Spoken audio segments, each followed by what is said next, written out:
हमारी एक नेचर हो गई है। पहली बात तो हम ट्रोल करना शुरू कर देते हैं, कोई सी भी नई चीज़ डालेंगे वो। फिटनेस की आप बात करते हैं, लेकिन योगा का मैंने एक भी पोज नहीं देखा आपके उस पर, ऐसा क्यों? उम्र से तो मैं 57 साल का होने वाला हूँ, जी। पर हरकतें मेरी नौजवानों वाली हैं। हाँ हरकतें जो भी सोशल मीडिया पे देखा है, हरकतें मेरी नौजवानों वाली है। मैं देख के हैरान हो रहा हूँ, बरेली में इतना शानदार, इतना बढ़िया स्टूडियो आप लोगों ने सोच, आपकी बड़ी सोच को मेरा बड़ा सल्यूट है भाई, बहुत बड़ा सल्यूट है बच्चों। जे मैं सोच भी नहीं सकता था। योगा दुनिया को हमने दिया, ठीक है, पर आज हम योगा में बहुत पीछे हैं। अमेरिका, सिंगापुर, यूरोप में बहुत फेमस है। पद्म आसन मेरे बस का नहीं है लगाना। अभी आप कहो तो मैं एक टांगे रख लूँ, वही बड़ी बात है। तो उसमें मैंने स्टीम रूम में बैठ के पद्म आसन लगा लिया। अब वो तो बियर योगा भी कराते हैं, बियर की बोतल के साथ पोज बनाते हैं। मैं नहीं कहता बियर योगा करवाओ, ना के बराबर पीता हूँ मैं, बियर हो चाहे वो, ना के बराबर, पर पोस्ट जरूर डाल देता हूँ। मेरी जनरल पोस्ट पे यदि 50-100 लाइक आएंगे, बियर वाली पोस्ट पे 1000 लाइक आएंगे। ओशो ने हर विषय पे बोला है, सबसे ज़्यादा किस विषय पे बोला है कोई नहीं बता पाएगा। मैं आज आपके सामने ओपन करता हूँ। और जहाँ बहुत ज़्यादा हंसते हैं और हंसते ही रहते हैं, क्योंकि एक उजड़ टाइप के लोग बहुत ज़्यादा हो गए हैं हमारे देश में। बुरा मत मानिए, इसमें जो बोला है उस पर कोई ध्यान नहीं देता, ध्यान पता ही नहीं है। बस उसने एक किताब लिखी है संभोग से संवादी, बस वो बता भी ओशो संभोग से मतलब रखता है और कोई चीज़ मतलब ही नहीं है। करना नहीं है फिटनेस के लिए तो क्या फ़ायदा। तो वही है, फिर पियर हो वहाँ बैठ के सुल्फा कसोल कसोल तक जाओ बस। ओके जी। और यदि ये मैंने जो शब्द कह दिया, इसमें भी हो सकता है मुझे ट्रोल करने लग जाएंगे तुम। आप सभी लोगों का स्वागत है आज के इस खास एपिसोड में। आज के इस एपिसोड में हमारे जो मेहमान हैं वो हैं फेमस साइकिल बाबा। सर आपका बहुत बहुत स्वागत है। बहुत बहुत धन्यवाद आज मुझे बुलाने के लिए अपने स्टूडियो में। कैसे हैं? बहुत बढ़िया, हमेशा बढ़िया रहता हूँ, हमेशा हंसमुख रहता हूँ। सबसे पहला मेरा यही क्वेश्चन है कि आपको लोग साइकिल बाबा क्यों कहते हैं? क्योंकि आपकी उम्र के हिसाब से तो आप बहुत ही जवान लगते हैं मुझे। दाढ़ी सफ़ेद है, सर पे बाल नहीं है, साइकिल बहुत चलाता हूँ। तो एक ओपन माइक प्रोग्राम में गया था, वहाँ किसी ने मुझे संबोधित करके बुलाया भी अब साइकिल बाबा अपनी कहानी सुनाएंगे। तो तब से बस साइकिल बाबा ऐसा नाम पड़ा और साइकिल चलाता ही हूँ। वैसे जंग लगूँ ना लगूँ, दाढ़ी तो सफ़ेद है और सर पे बाल नहीं है, बाबा लगता ही हूँ। तो बस तब से साइकिल बाबा के नाम से ही फेमस हो गया मैं। बढ़िया। तो साइकिल चलाने का शौक आपको कब से लगा? लगभग 10 साल हो गए। 10 साल। क्यों? मुझे नेचर देखने का शौक़ है और लोगों से, जो नीचे तबके के लोग हैं जिनसे कोई बातचीत नहीं करना चाहता, जो मेरा बचपन से शौक़ था, ये समझिए जब से मैंने होश संभाला है, उनसे बातचीत करने का। बड़े लोग तो बात करते नहीं हैं, ना मेरे के लिए कोई ड्राइंग रूम में लेके जाएगा बातचीत करने के लिए। छोटे आदमी खुलकर बात करते हैं और कुदरत देखने का मेरा शौक़ था, इसलिए मैंने साइकिल चुनी थी। और आप कभी भी देखोगे किसी गांव में जाना, आप कार से जाना, बड़ी सी कार से, तो वो आपसे घुलेगा मिलेगा नहीं, वो समझेगा पता नहीं किस कारण से ये आया है, कोई ना कोई इसका मतलब होगा, इसलिए ये आया मेरे से मिलने। और जब मैं साइकिल से जाता हूँ, बिल्कुल उन्हें लगता है भी अपने जैसा ही कोई आदमी आया, तो मेरे से बिल्कुल घुल मिल जाते हैं। तो बड़ा मज़ा आता है उनके साथ खाना पीना करके, सुबह सुबह बहुत ही मज़ा आता है। मेन कारण नेचर को देखना और आम लोगों से बातचीत करना, इसलिए मैंने साइकिलिंग चुनी थी। ठीक है। वैसे तो साइकिल के हम लोगों को बहुत सारे बेनिफिट्स देखने को मिलते हैं कि फिटनेस भी हो जाती है, अपना घूमना भी है। तो आपने जब से साइकिलिंग करना स्टार्ट किया, आपको कौन कौन से बेनिफिट्स मिले और क्या बेनिफिट्स आपने उससे अवेल किए? फिटनेस तो बाई प्रोडक्ट है इसका, साइकिलिंग का। मुझे तो कहानियाँ लिखता हूँ मैं, कहानी का कोई विषय सोच लेता हूँ, सोचा नहीं जाता, विषय तो अपने आप ही आता है। सारे आर्टिस्टों को मालूम है ये बात, कोई चीज़ आप ज़बरदस्ती नहीं लिख सकते, अपने आप आइडिया आता है। पर वो साइकिलिंग करते करते रिफाइंड हो जाती है। मुझे नहीं पता लगता कब 30-40 किलोमीटर साइकिलिंग होगी।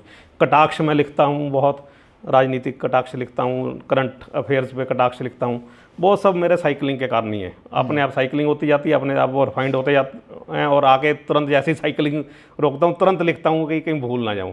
तो हेल्थ तो उसका बाई प्रोडक्ट है मेरे हिसाब से तो। और लोगों से मिलना, उनको कोई संदेश देना है, बच्चे बेटा एक कर लो, ज़्यादा से ज़्यादा 2 कर लो तो ही पढ़ा पाओगे, नहीं पढ़ा नहीं पाओगे, भीड़ चाल में मत चलो, खाद का कम यूज़ करो, मतलब जो दे सकता हूँ मैं उपदेश। मजदूर आ रहे होते हैं मजदूरी करने, उनके साथ साथ साइकिलिंग करता हूँ, तो रास्ते में उनको संदेश देता हूँ। आप विश्वास नहीं करोगे, जब हम एक दूसरे से अलग होते हैं, वो साइकिल रोक के बेचारे पैर भी छू कर जाते हैं। वो एक बहुत ही इमोशनल मूवमेंट होता है मेरे लिए।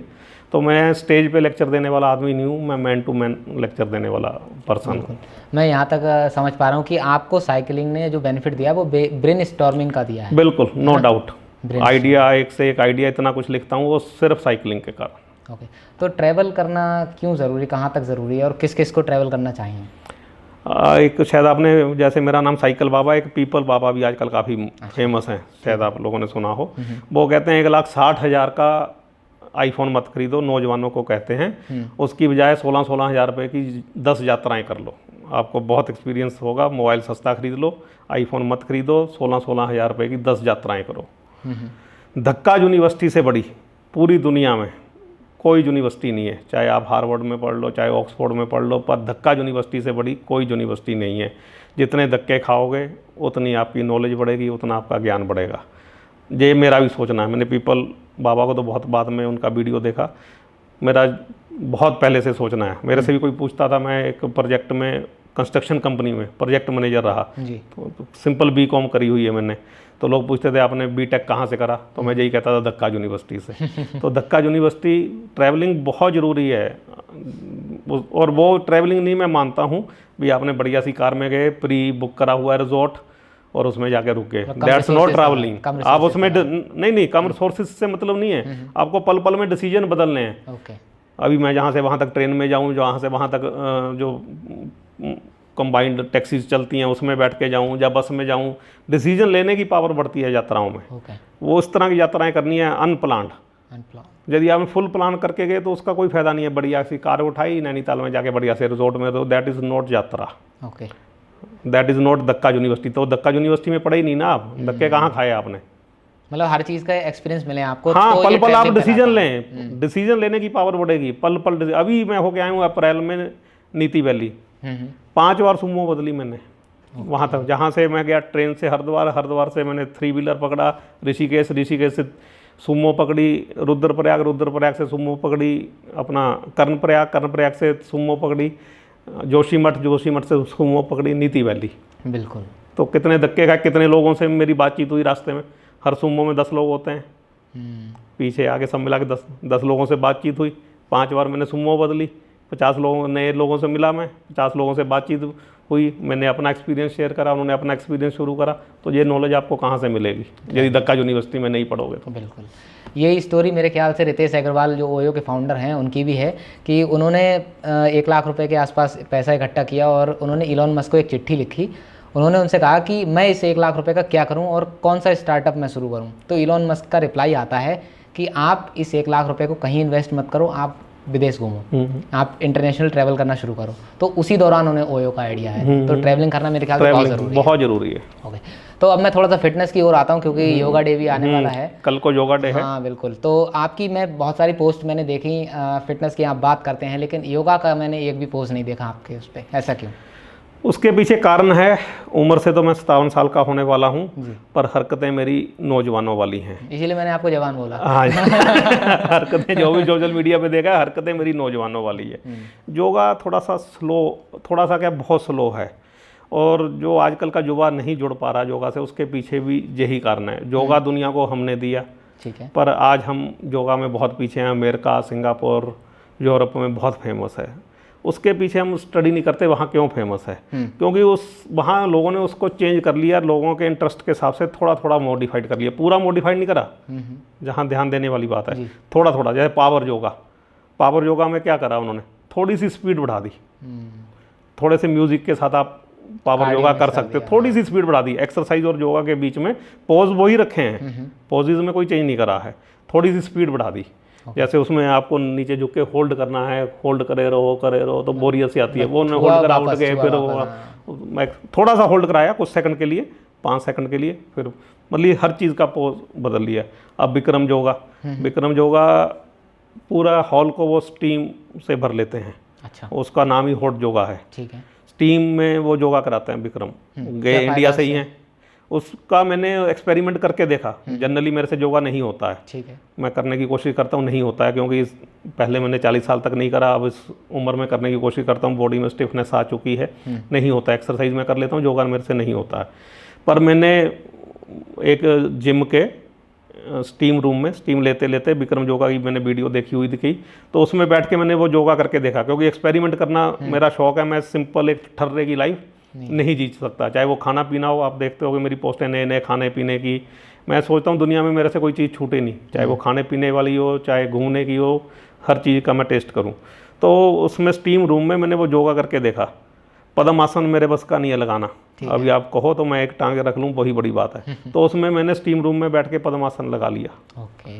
स्टीम से जितनी भी बॉडी की स्टिफनेस है वो सॉफ्ट हो जाती है।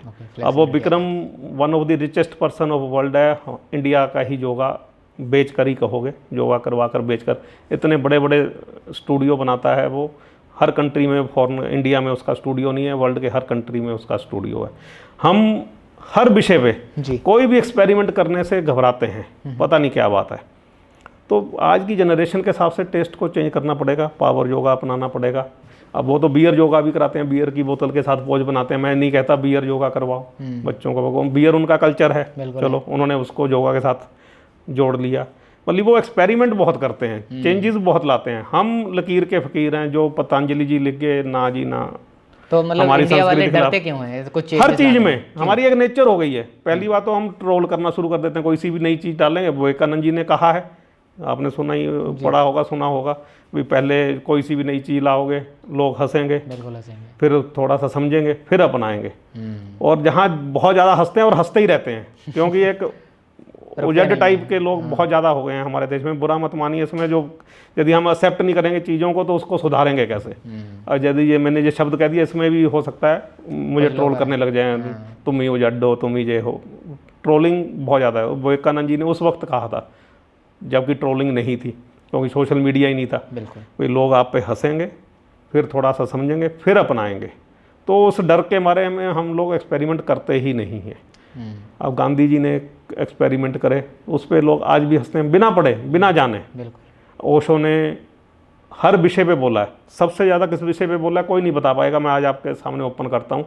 महागीता पे, अष्टवक्र गीता, सबसे ज्यादा ओशो ने उस विषय पे बोला है। उस पे कोई ध्यान नहीं देता, ध्यान पता ही नहीं है। बस उसने एक किताब लिखी है संभोग से संवादी, बस वो बता भी ओशो संभोग से मतलब रखता है और कोई चीज से मतलब ही नहीं है। उस बात पे सबसे ज्यादा उस महागीता, गीता से पहले लिखी गई, उसमें महर्षि अष्टवक्र और महाराजा जनक का संवाद है। जैसे अर्जुन और श्री कृष्ण का संवाद है गीता में, महागीता में उन दोनों का संवाद है। इतना ज़्यादा बोल रहा है ओशो उस पर, इतना ज़्यादा बोल रहा है, सुनिए आपके रोंगटे खड़े हो जाएंगे। सुनिए, पढ़ने में कई बार ध्यान नहीं लगाते, सुनने में मज़ा आता है।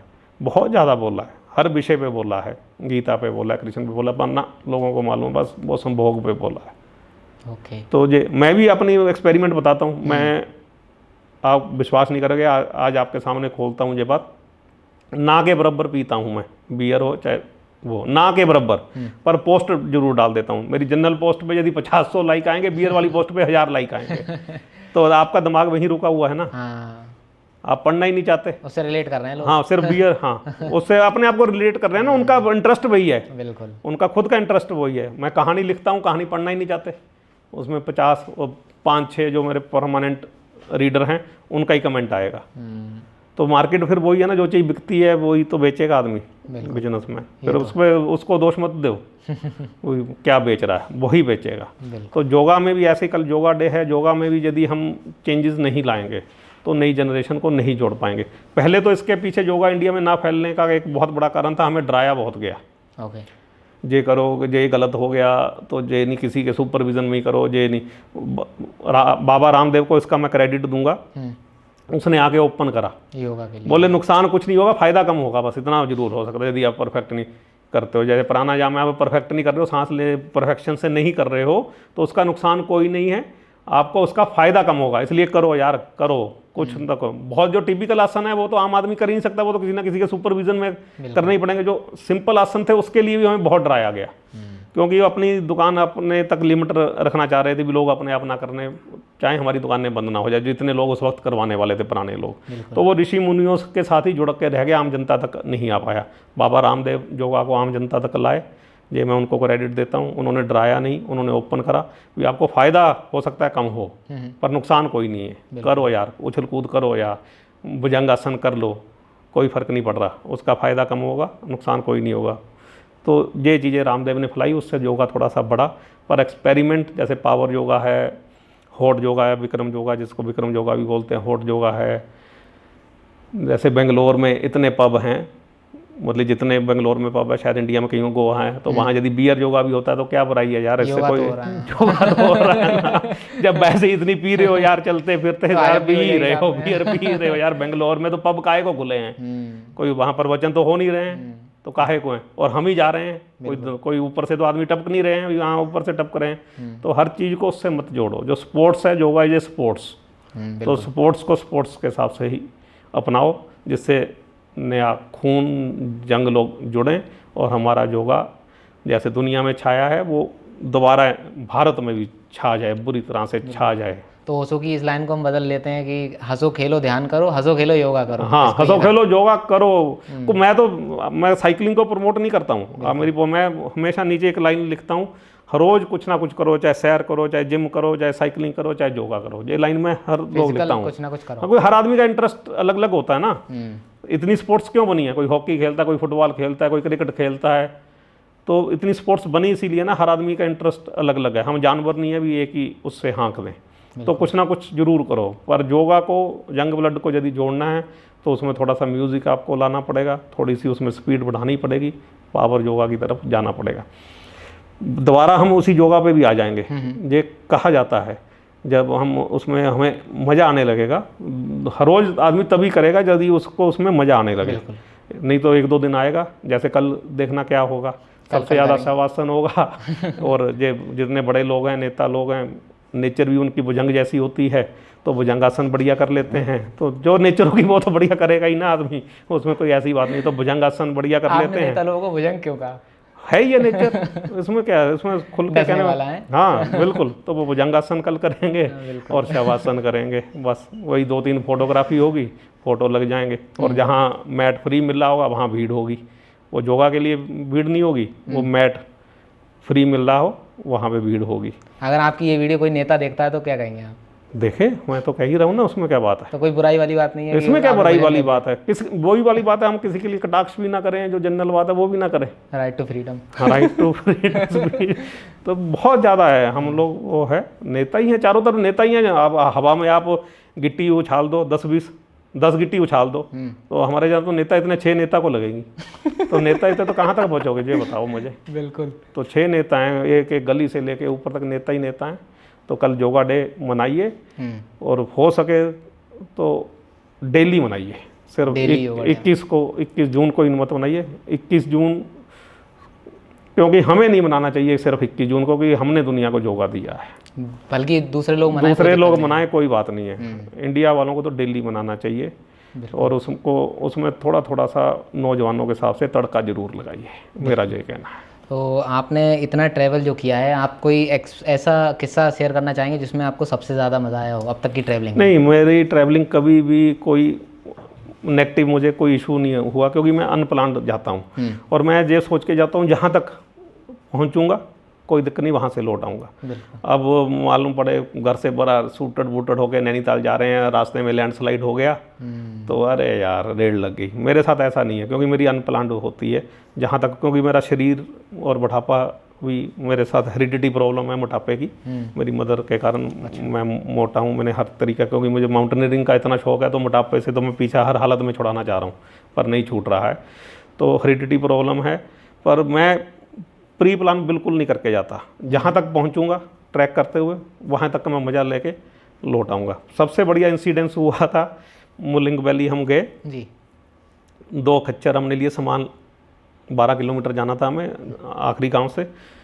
वहाँ से 2 खच्चर हमने लिए उस पर सामान लादने के लिए। हमें पैदल पैदल जाना था, खाने पीने का, टेंट का सारा सामान हमें साथ लेके जाना था। वहाँ कुछ नहीं था, सिर्फ हम 4 लोग ही थे। मैं था, एक बेंगलोर की लड़की थी शालिनी, एक हमारा गाइड, एक खाना बनाने वाला।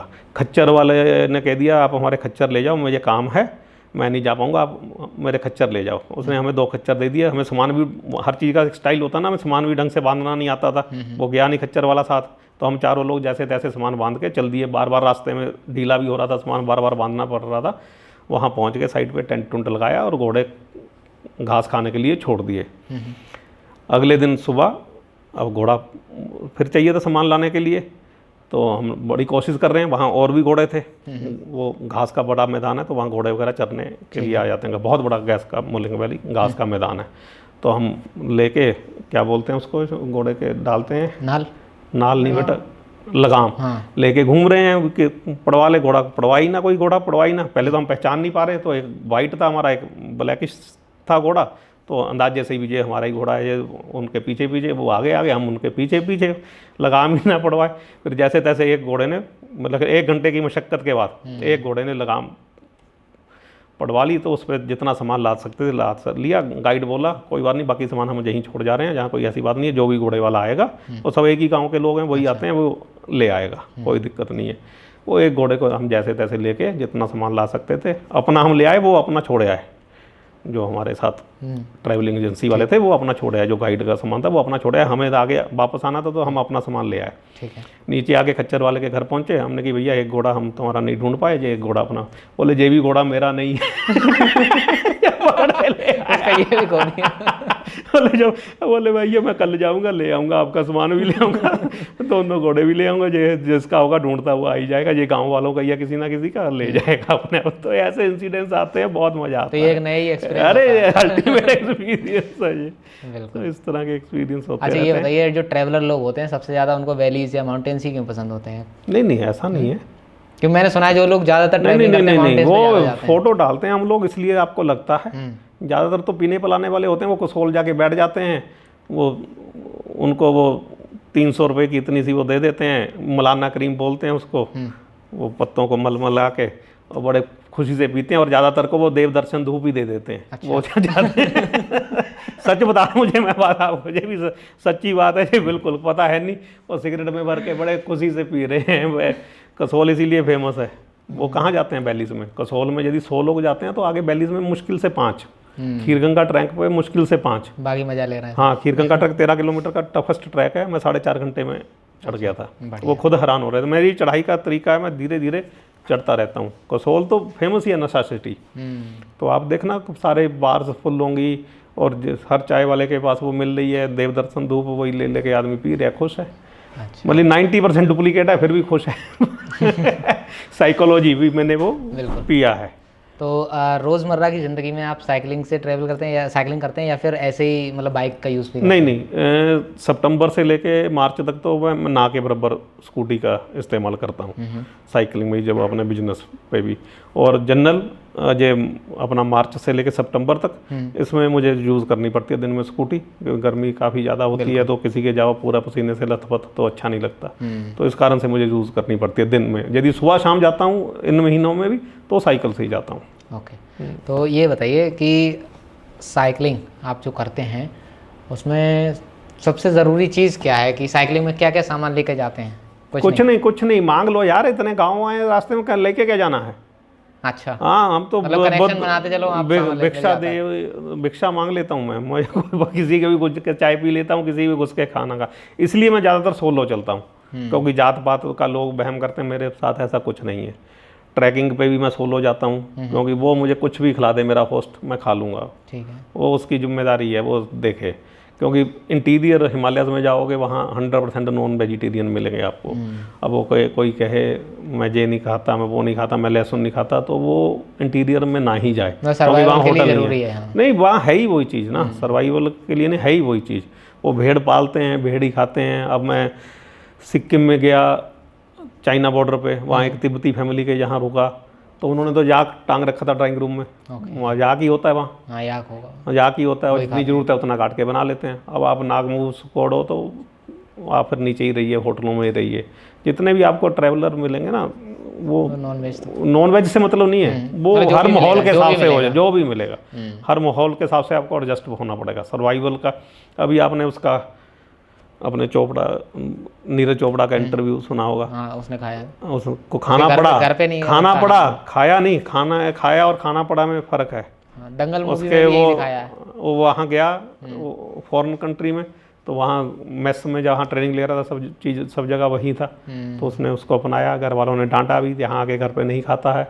तो बहुत सी चीज़ें आपको करनी पड़ती हैं यदि आप इस तरह, फिर वहाँ नहीं चलता। एक और मैंने देखा है, मैंने स्टडी करा, मैं बहुत लोगों से मिला हूँ जो बहुत ऊंची ऊंची पहाड़ियों पे जाते हैं, वो भी नास्तिक हो जाते हैं। बहुत ऊंची ऊंची पहाड़ियों पे जाते हैं, बहुत लोगों से मिला हूँ ऐसे में जी। वहाँ वो मौत का खेल जिंदा देखते हैं, लाश के ऊपर से ही जाना पड़ता है, वहाँ से कोई लाशें लाई नहीं जाती हैं, टेंट में से लाश निकाल के खुद रात आपको वहाँ काटनी पड़ती है। तो बहुत चीज़ें हैं दुनिया। भाई यही तो आपने सबसे पहले पूछा ना, यात्रा, ये यात्रा करोगे तो ही ये चीज़ें आपको सीखने को मिलेंगी। अब मैं नेपाल जाता हूँ, अब पुष्कर शाह हैं जो 150 कंट्री साइकिल से घूम चुके हैं। ओके। 150 कंट्री वो अपने घर से बना के हम लोगों के लिए वाइन लाते हैं। अब मैं वहाँ जाके नौटंकी करूँ, मैं पीता नहीं, देते ढक्कन ही है क्योंकि इतने लोग 250-300 लोगों को पिलानी है उनको, और देते ढक्कन ही है वो, एक ढक्कन जो कोरोना टाइम में कहते लो भी कोरोना की दवाई पियो, कोई ना कोई बहाना बना के। अब वहाँ मैं यदि नौटंकी करूँगा, मैं पीता नहीं हूँ, मैं खाता नहीं हूँ, तो मैं उनसे कैसे घुल मिल पाऊँगा? वो आएगा मेरे पास दोबारा? नहीं। कैसे उनकी नेचर, कैसा उसका इंटरव्यू कर पाऊँगा? लिमिट में रखी है हर चीज़, उसके आदी नहीं हुई है। पर आपको यदि इस तरह की ट्रैवलिंग करनी है तो हर चीज़ को अपनाना पड़ेगा, नखरे नहीं चलते हैं। आपने साइकिलिंग से लॉन्गेस्ट रूट कौन सा कवर किया? मैंने 182 चलाई है लगातार। वैसे तो मैंने लुम्बिनी महात्मा बुद्ध का पूरा एरिया मैंने साइकिलिंग से करा, 200 किलोमीटर पिछले साल यात्रा थी, वो 2 दिन में थी। एक दिन 120 किलोमीटर चलाना था, एक दिन 80 किलोमीटर चलाना, लगातार मैंने 182 चलाया मैक्सिमम। वो कछला से मैं कांवर लेके आया था, कांवर चढ़ाई थी टिबरी, लोटा फेरी 182 लगातार करा था वो मैंने। बस जो कांवर लाने में टाइम लगा मुझे, अपना बैग में रखने के लिए, बोतल भरने में, नहाने के लिए, वो छोड़ के बाकी लगातार साइकिलिंग करी थी। तो नेपाल में बहुत इवेंट होते हैं, तो मैं वहाँ जाता हूँ खूब, तो वहाँ अलग मज़ा आता है। साइकिलिंग के बहुत इवेंट होते हैं। तो आज का जो हमारा शो आपके जैसे जवान लोग और मेरे जैसे जवान लोग देख रहे हैं, उनके लिए आप क्या मैसेज देंगे? मैसेज यही है भैया, यदि मैं तो बार बार कहता हूँ, आपके पैकेज, आप पढ़ाई कर रहे हो, पैकेज आपके सब बेकार हैं यदि आपके में फिटनेस नहीं है। कितने 10 लाख 15 लाख, और उनको ये कहता हूँ, आपके पास मान लिया टाइम नहीं है पढ़ाई के लिए, कॉलेज जाना है आपको, कोचिंग जाना है आपको, कम से कम वहाँ तक तो साइकिल से जाओ, आपकी 10-20 किलोमीटर हो जाएगी, कुछ तो फायदा मिलेगा ना। अब किसी कोचिंग सेंटर के बाद बाहर चले जाइए, लगेगा स्कूटी बाजार है, स्कूटी बाजार, इतनी स्कूटी खड़ी हुई। जिनके पास, बेचारों के पास फाइनेंशियल प्रॉब्लम है, वो ही 4-5 साइकिल दिखेंगी, वो मजबूरी में चला रहे हैं, जिनके फादर उनको प्रोवाइड नहीं करवा पा रहे हैं बेचारों को, बाकी सब स्कूटी पे। तो मैं बता तो रहा हूँ, खीरगंगा ट्रैक जा, मुलिंग वैली जाएगा, या तरुण ट्रैक, इतने दिल्ली के बच्चे इंटरव्यू भी डाले हुए हैं, बस पहला और आखिरी ट्रैक है।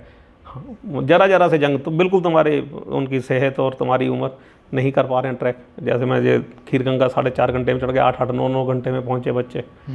तो वो जब कुछ करना नहीं है फिटनेस के लिए तो क्या फ़ायदा? तो वही है, फिर पियर हो वहाँ बैठ के सुल्फा कसोल तक जाओ बस। ओके जी। तो सर आपके साथ मुझे बात करके बहुत अच्छा लगा, आपको कैसा लगा बात करके? ये बातचीत चलती रहनी चाहिए, होती रहनी चाहिए। मैं वही तो कह रहा हूँ, कोई प्लानिंग नहीं थी भी आज आपने पॉडकास्ट करना है, कोई प्रश्न नहीं था, प्री प्लान नहीं होना चाहिए। जैसे मेरी यात्राएं प्री प्लान नहीं होती हैं, ऐसे ही पॉडकास्ट जाओ तो ही अंदर की बात निकल के आएगी। यदि पहले हमने बना लिया कोई मुद्दा तो वो नहीं निकल के आएगी, इसीलिए शायद हम एंजॉय भी कर पाए। हाँ, मैंने इंटरव्यू मैं भी करता हूँ, इंटरव्यू राजनीतिक लोगों के या जनरल लोगों के, राजनीति जब इलेक्शन होता तो भी करता हूँ ना। मैं तैयार होकर जाता हूँ ना, उनको कुछ बताता हूँ क्या पूछूंगा, तो वही तो ही अंदर की बात निकल के आएगी ना। तो इसलिए बिल्कुल प्री प्लान नहीं होना चाहिए इस तरह का पॉडकास्ट, तो ही बातें निकल के आएंगी। अभी 3 जून को मेरा दूरदर्शन पे भी आया था। अच्छा। उसमें भी कोई प्री प्लान नहीं था, कुछ नहीं। मैं गया, अपनी स्कूटी खड़ी करी, मैं कब पूछो क्या पूछना है, बस इतना टाइम लगा, आधे घंटे का था वो भी। बिल्कुल सर, हमने ये स्टूडियो ओपन किया है, स्टूडियो के बारे में क्या कहेंगे? ये बरेली में हमने शुरुआत की है। मैं देख के हैरान हो रहा हूँ, बरेली में इतना शानदार, इतना बढ़िया स्टूडियो आप लोगों ने सोच, आपकी बड़ी सोच को मेरा बड़ा सल्यूट है भाई, बहुत बड़ा सल्यूट है बच्चों। मुझे मैं सोच भी नहीं सकता था इतना शानदार स्टूडियो। और फिर मैं वही कहूँगा, जो भी जिसको भी बुलाओ, खुल के प्रश्न पूछो, खुल के, तो ही मज़ा आएगा, तो ही आपकी भी नॉलेज बढ़ेगी, पब्लिक की भी नॉलेज बढ़ेगी। बिल्कुल, बिना उसके प्री प्लान से नहीं चलेगा। सब मेरे साथ, मुझे आपसे बात करके बहुत अच्छा लगा। थैंक यू, आपसे मज़ा आ गया भाई, बहुत मज़ा आया। बहुत दिनों बाद ऐसा इंटरव्यू दूरदर्शन के बाद, मतलब 1 महीने, बहुत बढ़िया इंटरव्यू हुआ है, बहुत बढ़िया, बहुत थैंक यू। और आपका स्टूडियो बहुत तरक्की करे, इसके लिए मेरी शुभकामनाएं। धन्यवाद। Thank you. बढ़िया था सर, मज़ा आया।